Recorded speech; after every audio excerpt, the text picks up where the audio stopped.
Magandang hapon po sa ating lahat. Our video for today ay patungkol po sa isang pinakamatandang DIY tools na atin pong nagawa, no?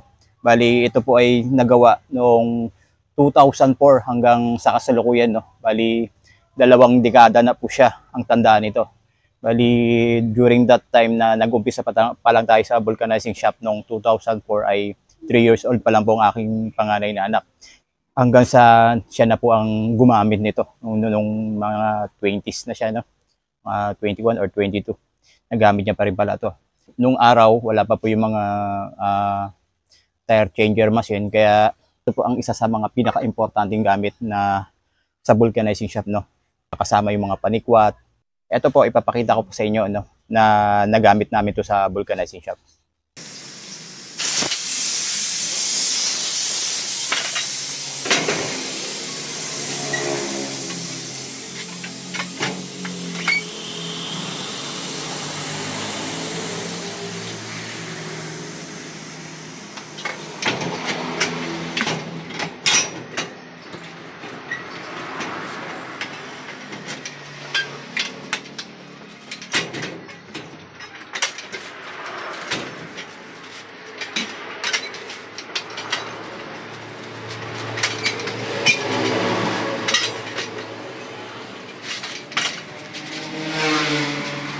So bali sa ngayon, i-restore ko po siya dahil sa sobrang tanda niya na, no, at saka totaling nasira po na siya, no. Pero bago po ang lahat, inaanyayahan ko kayo mag-subscribe sa aking channel para maging updated pa kayo sa mga marami ko pang i-upload na video. At ganoon na rin po,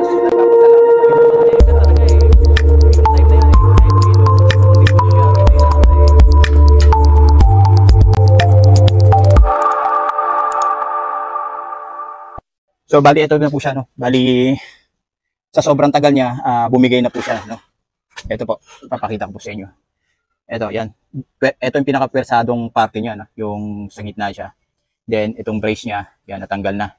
Kaya i-restore po natin siya para patuloy na magamit. At the same time ay i-detalye ko po sa inyo kung paano ko siya ginawa, yung mga eksaktong sukat niya, lapad at saka yung taas niya.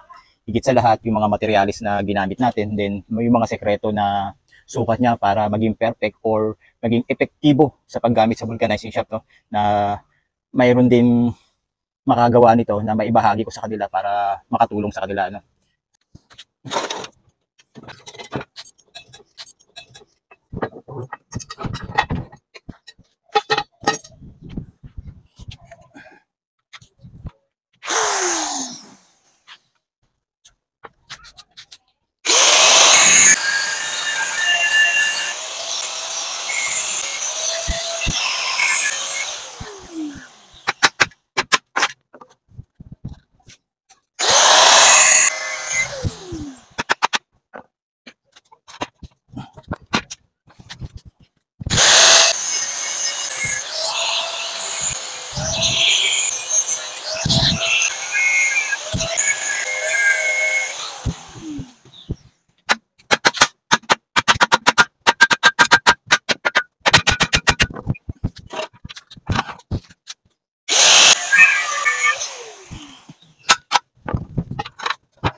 So, bali itong mga tinanggal natin. Ito nga pala yung mga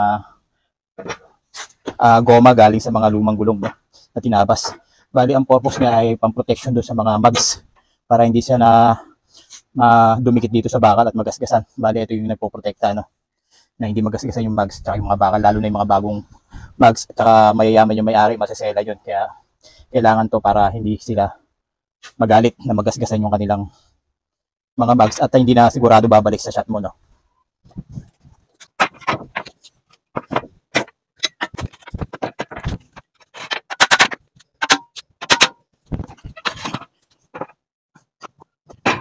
So ito na po bali, no. Yan. Pansin nyo, putol na, no, sira na pati mga braces niya, kaya kailangan na talaga siyang i-restore o ayusin na. So bago ko po ayusin, no, itong mga brace niya at mga nasira, ibibigay ko po sa inyo yung eksaktong sukat ng mga bahagi niya, no. Ito nga pala, ang ginamit natin dito ay yung angular dito sa base niya, no. Ito, mapapansin nyo yan. Yung base niya to, angular na didos, no.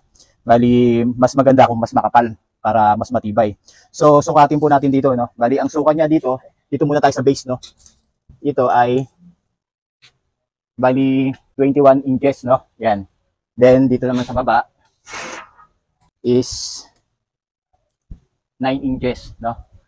Tapos, 21 inches and then 9 inches, dito naman tayo sa gitna, yung pinakahaba niya. Kuha pa tayo dito, bali 3 feet. So, kukunin nyo yung gitna niya. So, tapos dito nga pala sa gitna, angular bar siya na yung pinagtabi. Yan. Bali, yan. Pagtatabihin nyo para matibay kasi ito talaga yung mga pinakapwersado eh. Ang pag pinagtabi nyo, then, yan, 3 feet ang haba ng gitna niya, no? Then, pag nakuha nyo yun ng gitna nito, na welding niya to, more on welding na naman to and cutting. Yan. Saka nyo lalagyan dito na side niya. So magiging mas mahaba ng konti kasi para naka-islansa, no. Bali 37 inches pala, no. Bali. So yan, i-connect nyo lang po, no. So ito po yung ilalim niya, yan. Ito yung ang ilalim ng base natin, no. Yan. Yan po yung tsura niya, no. Then ginitnaan lang siya. Connect. Yun. Pag nabuo na natin yung base niya, ang susunod na gagawin naman natin ay ito yung taas niya, no? Ito kailangan diretso to. Hindi lang siya nakadiretso gawa ng pwersado sira na. Dapat to naka-squala, naka 90 degrees, no? Bali, itong taas niya ay 2 feet. Yan, 2 feet po, no? 2 feet. Then, siya kung napansin nyo, dalawa siya. Mayroon siyang pagitan. Itong pagitan na to, ito po yung sukat niya na kakasya po rito. No? Yan. Yan, kailangan sakto lang to. Itong tubular na to, no? Bali, dedos din po yung tubular natin. Yung sukat ng tubular natin ay 2 inches, no? Yan. So, 2 inches din yung sukat niya dyan. Yan. Bali, dalawang 2 feet. Then, 2 inches, 2 inches. Yan. Ididikit lang po sa gitna, no? I-welding. Then, pag nakuha na po natin siya, ito naman mga brace. Ito. Dalawa, no, kaliwa kanan. Bali, magmula dito sa baba, yan, yung brace natin ay nakalagay siya sa 15, kahit 14, kahit 16, wala naman siyang problema, no? Yan, importante, may brace siya. Tsaka kung napansin yung pabilog, kasi nga po lahat ng pinipress natin dito ay bilog, kaya nakadesign siya ng bilog, ayan. Yan, nakabilog siya. Kasi kung in-straight po natin yan, yung brace, magiging abala, hindi siya magiging abala siya, kaya medyo nakapabilog siya din, ganyan, no? So, yan lang po, bali, ang ginamit lang po natin dito ay yung tubo. Yan, i-bibent lang ng konti hanggang dito. So, kaliwa kanan. Then, dito sa side naman, parang hawakan lang yan naman to pagka binubuhat mo. Kuwari, ililipat mo sa isang lugar, ito yung pinakahawakan niya. Kaya, parang design lang siya, no? Design, bibigay ko na rin yung sukat. 31 inches, no? Parang pinaka-design lang siya. Tubo lang din siya, no? Pipe. Yan, para may design. So, ayan. Ngayon, ito po, no? Ang pinaka-importante dyan, ito. Yung pag-press niya. Bali, itong sukat ito muna, yung haba niya ay 55 inches, no? Bali, 4 feet and 7 inches ang haba niya. Then, dito sa dulo, siguro, paghanap po kayo sa junk shop ng tubular na makapal, no? Yung makapal niya, ayan, katulad niya. Para dito, yung purpose niyan. Kahit siguro mga 20 inches or 2 feet ang haba niya, walang problema. Ayan. Tubular din, idugtong nyo sa makapal na tubo rin. Ayan. Tubo na 1 and 3/4 para sakto sa kamay, o kaya 1 and a half, basta makapal. Ayan. Yan po ang haba niya. Then, ito, ang purpose nito ay yung pampress, no? Kung mapapansin nyo, dito, meron siyang, dito siya naglalaro, no? Dito, yan. So, yan. Kunin natin yung sukat mamaya. Ito muna ang kunin natin yung sukat mo. Mula dyan, hanggang dito, 1 feet. So, tapos, saka mo siya i-connect. Ito, lock lang po ng jeep to, no? Yung mga ginagamit sa lock ng mga gulong ng jeep, no? Pinuto lang natin. Bali, ang sukat ng lock ng gulong ng jeep na puputulin nyo ay 9 inches. Ayan, 9 inches. Yan. So, huwag nyo naman masyadong patulisa para hindi masugat yung gulong, no? Bali, round lang din na medyo manipis para umi-slide. So yan, lock lang po ng jeep. Then kung mapapansin nyo, ito, medyo hindi siya naka-straight, no? Hindi siya naka-straight. Medyo naka-curve siya, no? Tapos may mga braces sa dulo para hindi siya pwersado na mag-iba ng ano siya, ng pwesto. Yan. Bali, para ito yung pinakasekreto para maging perfecto yung paggamit natin, no? Dito sa baba, yan. Sa pinaka-base niya, kumuha po kayo ng sukat na 19 inches. Ito po, 19 inches. No? Tapos bubutasan nyo po rito. Yan. Ito, yung ehe ng mga tricycle or your wrenches. Sakto lang dyan. Then, pagdating naman po dito, kumuha naman to yun ng sukat dito sa may tubular na to, galing sa dulo, ay 4 inches. Yan, 4 inches po, no? Yan. Bubutasan po yan. Pag nabutasan na, saka po natin i-connect. I-connect, no?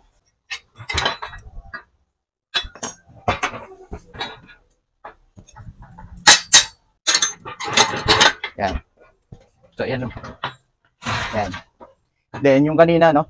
From 4 inches, galing sa dulo, sa butas, kukuha naman tayo ng para dito. So, galing dito sa butas na to, ganito, ano? Yan. Bali 6 inches pala, ano? Umabot siya ng 6 inches.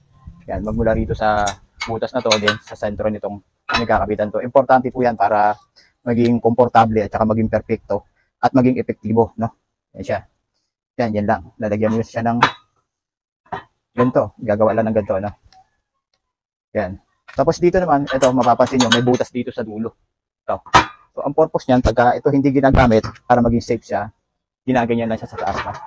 Yan. Yan yung pinakalock niya para, pero yan, ang purpose niyan, pag ganyan, para hindi bumagsak. Ito yan po, no? Yun po ang purpose niyan. May kadena, para hindi siya mawala, tulak na to. Yan, naka-steady na siya sa taas.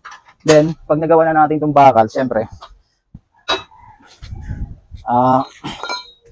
para maging safe po, ito, mags po to, no?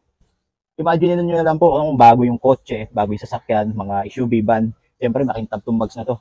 Siyempre, pag bakal lang nasa baba niyan, kasayad itong mags niya. Ang mangyayari, magagasgasan po, magagalit yung may-ari, or wala magpapagawa sa'yo sa vulcanizing shop mo kasi magagasgasan. So, ang ginawa po natin, ito yung mga tinanggal natin kanina, ito po, humiwa po tayo ng mga retaso, ng mga lumang gulong, no? Yung gulong ng jeep. Yan, kaya pinaglalagay natin yan bilang sapin. Yan. Kaya sa loob ng 20 years na ginamit po to, wala po nagreklamo dito sa customer natin na nagasgasan po sa pampress na to. Napaka-importante po ito, lalo na kahit sabihin mo mayroon ka pong tire changer, hahanapin mo pa rin to.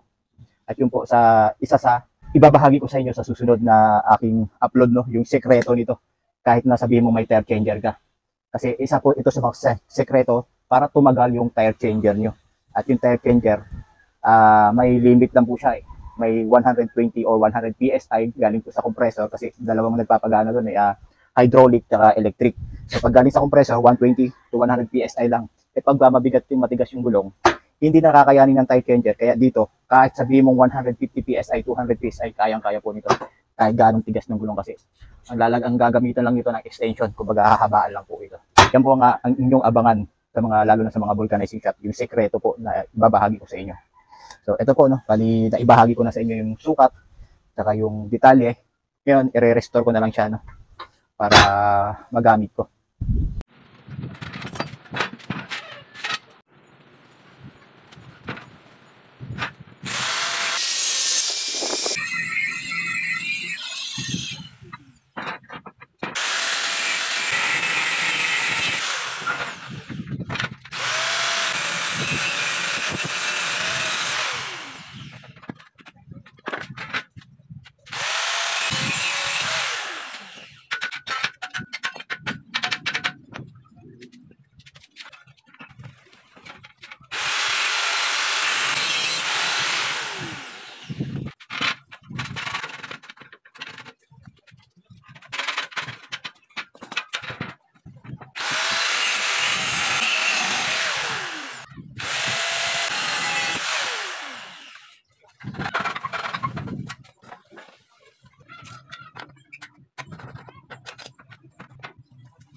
So ito po, no, bali tapos na po. Sa mga susunod po na aking upload na video ay abangan nyo po kung bakit naging ganito yung design niya, ano, yung mayroon siyang space dito sa gitna, no, kung bakit hindi natin dinerecho tong sapin niya. So yan ang isa sa mga importante at saka sekreto. At higit sa lahat, kung paano naging masasabi kong naging sekreto ko to sa pagbubulkanize ko sa loob ng 2 dekada, no, sa tagal. Kumbaga dahil dito sa mano-mano na to, dito ako dinayo ng aking mga customers. Kumbaga kahit malayo, sinasadya nila ako kasi alam nila, sigurado nila na magagawa ko yung mga gulong nila kahit na matitigas na or very stuck na yung mga labi ng gulong niya. Hindi katulad sa iba na kahit mayroon kang tire changer pero medyo matigas, hindi mo mababaklas, kaya ang mangyayari, aayawan mo yung customer. So kumbaga yung customer hindi na babalik sa'yo kasi alam nila na hindi kinakaya ng tire changer mo. Higit sa lahat, marami pang iba na talagang masasabi kong ito ang isa sa mga sekreto ko na ginamit ko sa aking vulcanizing shop, kaya naging matagumpay ako sa 2 dekada, ano, na aking pagbubulkanize. So yun po ang inyong abangan sa aking susunod na upload. Maraming salamat po.